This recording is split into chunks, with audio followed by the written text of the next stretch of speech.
नमो नमः सत्तुहितं कराय वीराय भव्याम्बुजभास्कराय अनन्तलोकाय सुरार्चिताय देवादिदेवाय नमो जिनाय देवादिदेवाय नमो जिनाय। पंच परमेष्टि भगवान की परम पूज्य आचार्य भगवंत गुरुवर विशुद्ध सागर जी मुनि महाराज जी की, परम पूज्य मुनि श्री सुप्रभ सागर जी महाराज जी की,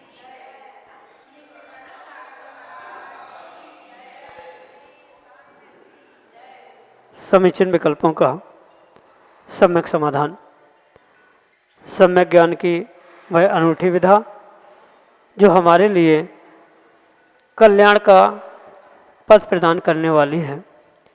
परम पूज्य आचार्य भगवंत गुरुवर विशुद्ध सागर जी महाराज के मंगल सुभाषित से परम पूज्य मुनि श्री सुप्रभ सागर जी महाराज ने हमें वह अनूठी विधा प्रदान की है, जिसके माध्यम से हम अपने ही मन के विकल्प का आगम के परिप्रेक्ष्य में सम्यक समाधान प्राप्त करके और एक अनूठी सुख शांति की अनुभूति करते हैं। और अंतरंग की सुख शांति ही आत्मा का वास्तविक सुख है। ऐसे आत्म कल्याण की वह अनूठी विधा, समीचीन विकल्पों का सम्यक समाधान आप भी जुड़ सकते हैं और अपना समीचीन विकल्प भेज करके परम पूज्य मनीश्री से उसका सम्यक रूप से समाधान प्राप्त कर सकते हैं। प्रारंभ करते हैं आज का सम्यक समाधान।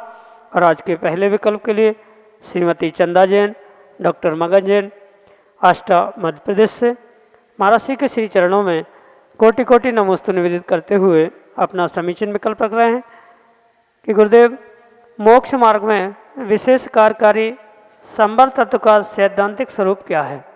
यह प्रवृत्ति और निर्वृत्ति भेद रूप किस प्रकार होता है? हमारे समीचीन विकल्प का सम्यक समाधान करने की अनुकंपा करें। नमोस्तु महाराज जी, नमोस्तु। ओम नमः सिद्धम। परम पूज्य आचार्य भगवान गुरुवर विशुद्ध सागर जी महाराज जी की, परम पूज्य मुनि श्री सुप्रभ सागर जी महाराज जी की।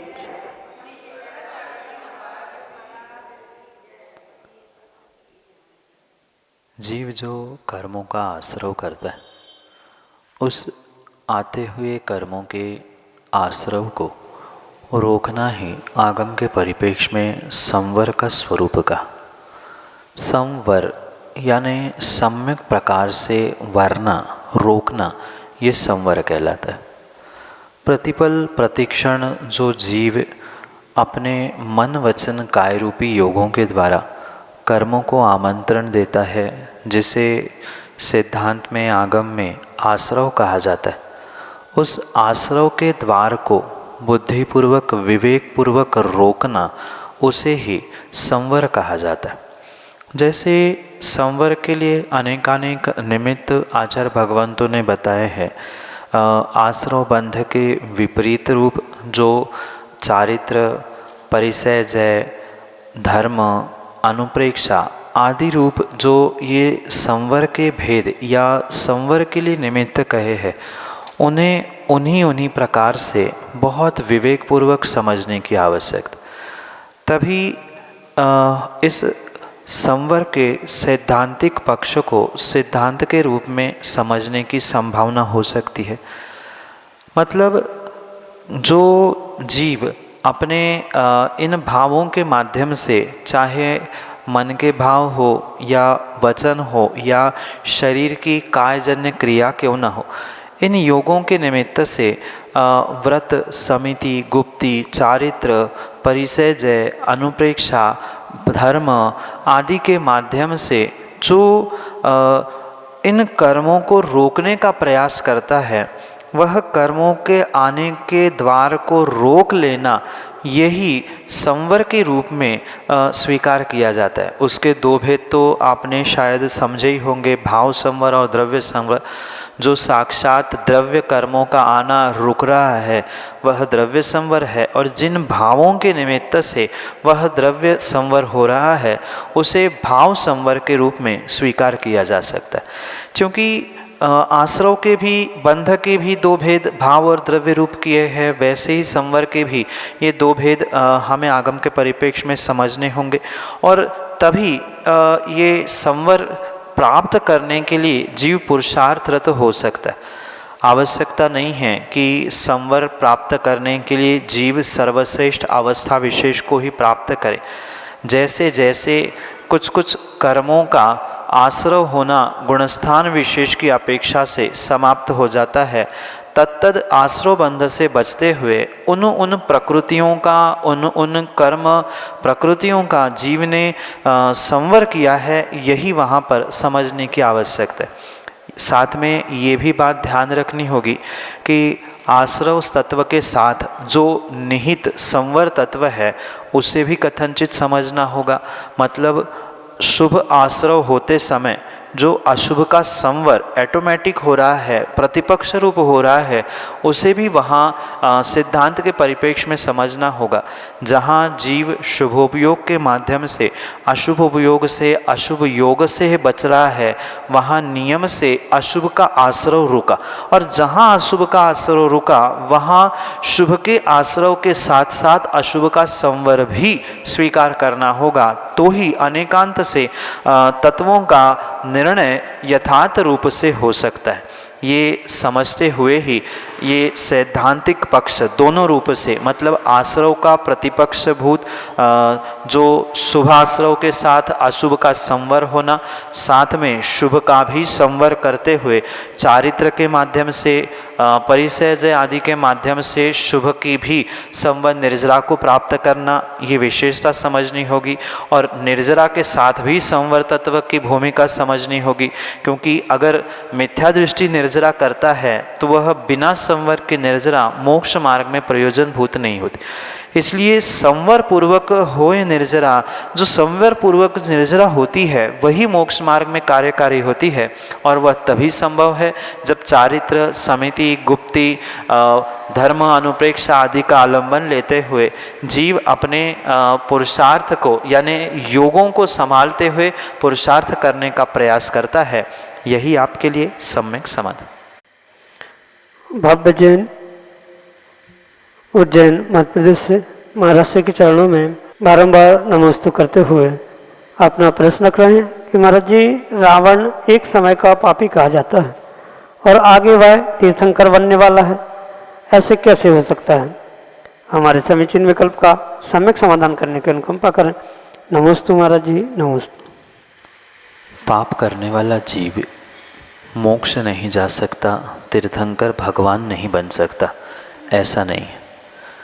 अभी तो किसी पर्याय में, किसी काल में या उसी पर्याय में भी पाप करने वाला जीव अतः पुरुषार्थ और तपस्या के माध्यम से कर्मों की निर्जरा करते हुए भगवान बन सकता है। और जिस जीव ने विशेष पाप करने की शक्ति सहनन प्राप्त करता है, वही जीव भगवान बनने की भी शक्ति रखता है। ऐसा आचार्यों ने सूत्र दिया कि कम्मे सूरा सो धम्मे सूरा, यानी कर्म करने में, पाप करने में जो शूरवीर होता है वही धर्म करने में, तपस्या करने में शूरवीर होता है। जो जीव उत्तम सहनन के माध्यम से 7वें नरक जाने की शक्ति रखता है, वो ही जीव उत्तम सहनन के माध्यम से 7 राजू ऊपर सिद्धशिला तक पहुंचने की संभावना है। जिसके पास 7वें नरक जाने की शक्ति नहीं है, मतलब उत्तम सहनन नहीं है, वह कभी भी मोक्ष जाने की शक्ति को भी उस पर्याय में प्राप्त नहीं कर सकता। इसलिए इस सूत्र को बहुत विवेकपूर्वक और बहुत अच्छे से समझने की आवश्यकता है कि कम्मे सूरा सुधम्मे सूरा, जो कर्म करने में, पाप करने में शूर होता है, वही कभी न कभी उस पापों से बचते हुए, पापों की निर्जरा करते हुए तपस्या आदि के माध्यम से कर्मों के साथ साथ कर्मों को परास्त करने के लिए धर्म मार्ग पर भी श्रेष्ठ और श्रेष्ठतर कार्य करने का पुरुषार्थ कर सकता है। जो स्वयं ही डरपोक है, घर से बाहर ही नहीं निकल सकता, जो कभी कुछ करने का विचार ही नहीं कर सकता, वो क्या परमात्मा के पास पहुँचेगा, वो क्या मुनिराज बनने की भावना रखेगा, वो क्या तपस्या कर पाएगा। जो श्रेष्ठ से श्रेष्ठ पाप करने की शक्ति रखता है वो ही श्रेष्ठ से श्रेष्ठ पुण्य कार्य, धर्म कार्य के साथ भगवान और तीर्थंकर बनने जैसे श्रेष्ठतम पुरुषार्थ को प्राप्त कर सकता है। सामान्य जीव के बस की बात ही नहीं, क्योंकि वह इतना डरपोक होता है कि वह कभी विचार ही नहीं कर पाता कि मैं घर से बाहर रहूँगा तो कैसे जी पाऊँगा, एकासन कैसे किया जाता है, उपवास क्या होता है। चाहे वह पाप के निमित्त से, विपरीतता के निमित्त से भी अपने सहन शक्ति का, अपने शक्ति का बोध करते हुए उन पापों में उसका दुरुपयोग कर रहा है, पर वही जब उसे सम्यक बोध होता है, सम्यक ज्ञान होता है, सम्यक दर्शन वह प्रकट कर लेता है, वही जो शक्ति विपरीतता में प्रयोग कर रहा था, उसी शक्ति को वह समीचीन स्थानों पर प्रयोग करते हुए त्याग, तपस्या, चारित्र आदि में अपने जीवन को लगाते हुए मोक्ष मार्ग पर अग्रसर होता है। जो बुज़दिल है, डरपोक है, जो कभी घर से बाहर रहना, माता पिता को, परिवार को छोड़कर सीखा ही नहीं है, कभी भूखे प्यासे रहते हुए जीवन का कार्य करना, पढ़ाई लिखाई या अर्थार्जन करना जिसने सीखा ही नहीं है, वो जीवन में कैसे और कब कभी मुनिराज बन के घर त्याग करते हुए जंगलों में गुरुओं के साथ निवास करे, ये विचार भी उसका करना संभव नहीं हो सकता। इसलिए ध्यान रखे कि कोई भी जीव इस पर्याय में, उसके पूर्व पर्याय में भी कितना ही पाप, घनघोर पाप भी क्यों ना करे, पर उसकी निर्जरा वह तपस्या के माध्यम से अवश्य ही कर सकता है। चारित्र, तपस्या, व्रत, समिति, गुप्ती, महाव्रत आदि का पालन करते करते पूर्व में, पूर्व भाव में, पूर्व दिनों में किए गए उन पापों का जीव नियम से प्रक्षालन करता है और उसकी निर्जरा के साथ वह अपना आत्मकल्याण भी कर सकता है। साथ में ये भी ध्यान रखने की आवश्यकता है कि रावण के जीव ने रावण की पर्याय में भले ही कितना पाप क्यों ना किया हो, पर एक छोटा सा नियम उसके पास था, जिसके कारण से उसने सातिशय पुण्य एकत्रित किया, जो पुण्य उसे आने वाले समय में तीर्थंकर प्रकृति का बंध करने के लिए, तीर्थंकर बनने के लिए निमित्त बनने वाला है। एक छोटा सा नियम मात्र रावण ने लिया था कि जो स्त्री मुझे नहीं चाहेगी, उस स्त्री के साथ मैं बलात् कोई भी कुशील का सेवन नहीं करूँगा। इस छोटे से नियम के कारण से ही दृढ़ संकल्पी रावण ने जो पुरुषार्थ किया था, सीता के शील की रक्षा भी जिसके कारण से हुई थी, उसी के निमित्त से वह आने वाले समय में तीर्थंकर प्रकृति के बंद करते हुए तीर्थंकर बनने वाला है। ये ध्यान रखे कि कितना ही पाप क्यों ना किया हो, पर छोटे से नियम, छोटे से व्रत, त्याग, तपस्या से उन पाप कर्मों की निर्जरा अवश्य ही हो सकती है। और रावण के जीव ने भी यही किया। पूर्व पर्याय में भी किया हुआ पाप छोटे से नियम के साथ आने वाले समय में त्याग, तपस्या, मुनि दीक्षा धारण करते हुए चारित्र, व्रत, गुप्ती, समिति आदि आदि के निमित्त से संवर पूर्वक निर्जरा करते हुए पापों से और पुण्य से दोनों से छूटते हुए संसार से मुक्त होकर तीर्थंकर ही नहीं सिद्ध भी बनने वाले हैं। यही आपके लिए सम्यक समाधान। ऋषिनगर उज्जैन मध्य प्रदेश से आदि काला अगले समीचीन विकल्प के लिए।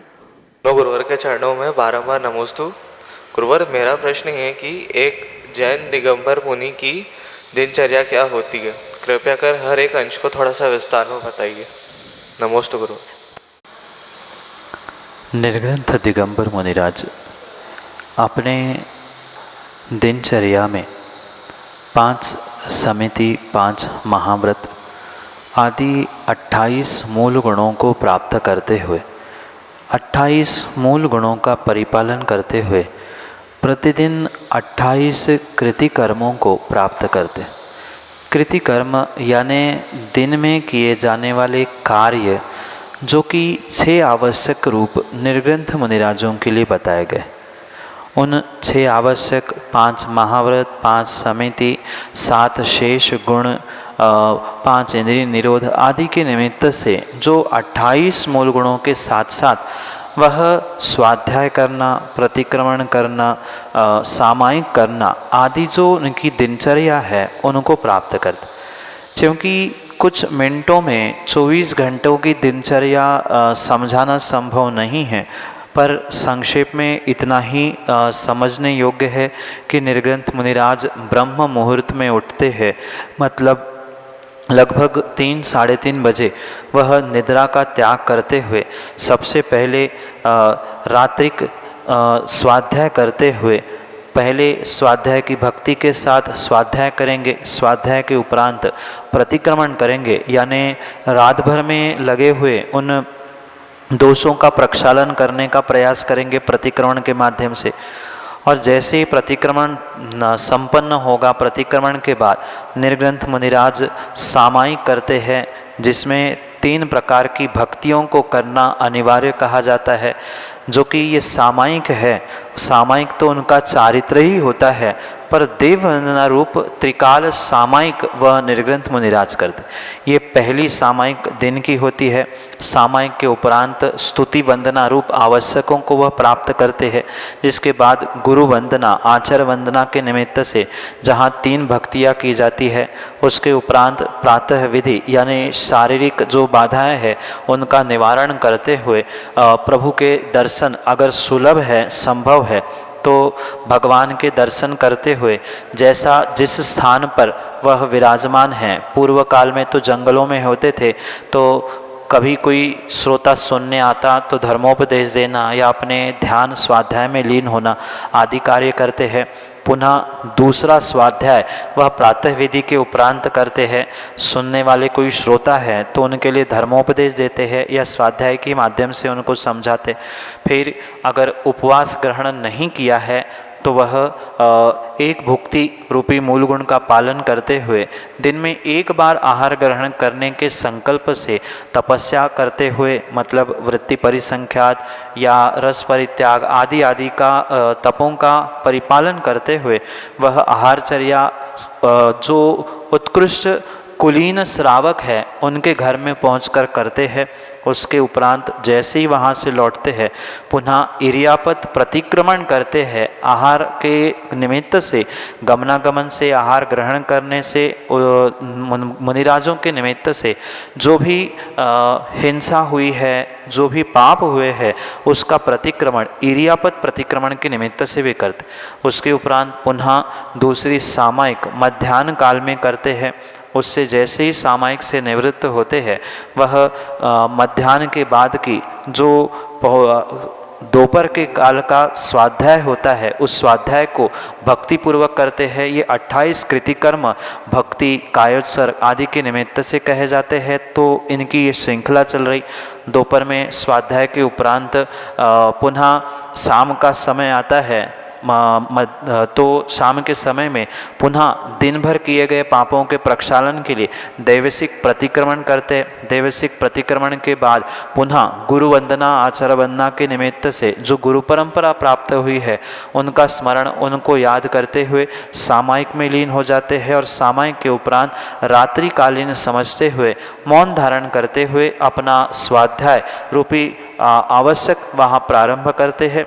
और जैसे ही वह 9, साढ़े 9, 10 बजे के समय पर पुनः शरीर के थकान को मिटाने के लिए विश्रांति को प्राप्त करते हैं।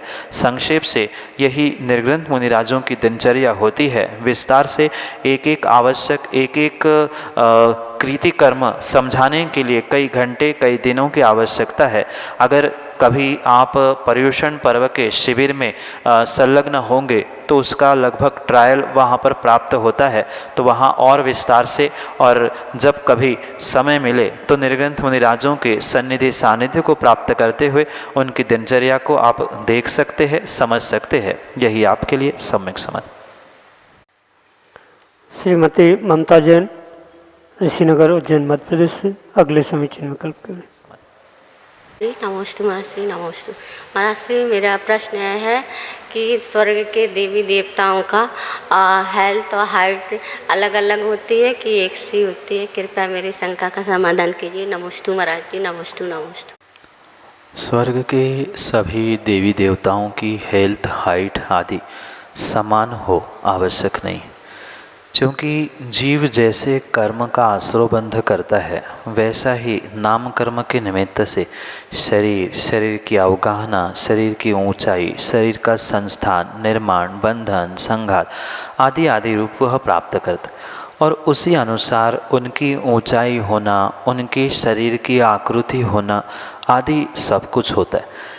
इतनी ही मात्र वहाँ समानता होती है कि स्वर्गों के सभी देवी देवताओं का जो शरीर है वह वैक्रिक शरीर कहलाता है। इतनी ही मात्र उनकी समानता, अपितु जो उनकी ऊंचाई आदि है वह ऊंचाई क्रम क्रम से जैसी ही ऊपर ऊपर के स्वर्गों में जाते हैं, उनकी स्थिति यानी आयु का जो काल है वह अवश्य बढ़ता है, सुख भी बढ़ता है, पर उनकी जो हाइट है वह आगे आगे कम कम होती जाती है। जितने दुख है या जितनी विपरीतता है वह ऊपर ऊपर के स्वर्गों में कम कम होती जाती है। जैसे आहार भोजन ग्रहण करने की जो उनकी वेदना है वह नीचे के स्वर्गों की अपेक्षा से ऊपर के स्वर्गों में कम कम होती है। कम दिनों बाद नीचे के स्वर्ग के देवों को भोजन करना पड़ता है, ऊपर के स्वर्गों के देवों को और लंबे समय बाद, मतलब कई दिनों बाद, कई महीनों बाद वे आहार ग्रहण करते हैं। कोई कवलाहार नहीं करते अमृत भोजी होने पर भी, मतलब जब भी अमृत झरता है तब वह उनका जो काल है विरह काल, अंतरा काल, वह लंबा होता है ऊपर के देवों को। तो उनके ऊंचाई अवगाहना आदि के निमित्त से स्पष्ट यही समझे कि जैसे जैसे ऊपर ऊपर के स्वर्गों में, क्योंकि 16 स्वर्ग है, पुनः उसके बाद 9 ग्रहवय, कानुदेश आदि आदि, सर्वासिद्धि आदि की व्यवस्था है। ये तो शायद आगम के परिप्रेक्ष्य में आपने सुना होगा, पढ़ा होगा। तो जैसे जैसे ऊपर के स्वर्गों में जीव देवी देवांगनाओं के पर्याय को प्राप्त करता है, उतनी उतनी उनकी आयु तो बढ़ती है, पर उतनी उतनी उनका जो शरीर की ऊंचाई है, अवगाहना है, वह उतनी उतनी उनकी कम होती जाती है। ऐसा प्रमाण प्राप्त होता है कि सर्वार्थ सिद्धि के देव 33 सागर आयु वाले तो होते हैं, पर एक अरत्नी ही मात्र उनकी ऊंचाई होती है। इस प्रकार से उनकी ऊंचाई, उनका संस्थान, उनका शरीर आदि आदि इनमें भिन्नता होती है। मात्र वैक्रिक शरीर जन्य समानता उन सभी देवों देवताओं में प्राप्त होती है। यही आपके लिए सम्यक समाधान। लक्ष्मीनगर उज्जैन मध्य प्रदेश से अनीता जैन अगले समीचीन विकल्प के लिए। गुरुदेव, अभी सर्वार्थ सिद्धि का 8वां अध्याय का स्वाध्याय में नाम कर्म की प्रकृति के बारे में कर रहे थे, तो उसमें मुझे समझ में नहीं आ रहा कि गति बंध पहले होता है या आयु बंध पहले होता है। अगर आयु बंध पहले हो गया तो गति किस प्रकार बनेगी उसमें, ये मेरा प्रश्न था। नमस्ते गुरुदेव। माँ, आयु कर्म कर्म की मूल प्रकृति है और गति कर्म नाम कर्म की उत्तर प्रकृति। दोनों में जमीन आसमान का अंतर है। भले ही संख्या और संज्ञा दोनों की समान है, मतलब 4 ही आयु कही और 4 ही गति कही। तिर्यंच, मनुष्य, देव और नारकी, यही गति के भी भेद है और यही आयु के भी भेद है। पर दोनों में मुख्य अंतर एक मूल प्रकृति है और एक उत्तर प्रकृति रूप है। जो उत्तर प्रकृति होती है गति नाम कर्म के निमित्त से, वह जीव प्रतिपल प्राप्त कर सकता है। उसमें संक्रमण, उत्कर्षण, अपकर्षण आदि होना भी संभव है, बदलाव होना भी संभव। पर जो मूल प्रकृतियाँ होती है उनमें बदलाव नहीं देखने में आता। जैसे आयु कर्म है, उस आयु कर्म के बंध के लिए आगम में जो 8 बंध अपकर्षण काल कहे हैं, मात्र उन 8 बंधक अपकर्षण कालों में से किसी एक बंध अपकर्षण काल में ही आयु का बंध होता है, पुनः पुनः नहीं होता। पर गति नाम कर्म पुनः पुनः प्राप्त होती है। उसका आश्रय होगा, संवर होगा, निर्जरा होगी, उसका संक्रमण होते हुए जिस प्रकार से आयु बंध उदय में आएगा, उसी प्रकार से तत्तजन्य गति कर्म भी उस समय पर उदय में आता रहता है। दोनों की बंध की व्यवस्था बिल्कुल बिल्कुल भिन्न है, क्योंकि एक मूल और एक उत्तर प्रकृति रूप स्वीकार की जाती। आयु बंध के जो 8 बंध अपकर्षण काल आते हैं, उन 8 बंध अपकर्षण कालों में भी 8 समय में आयु नहीं बनती।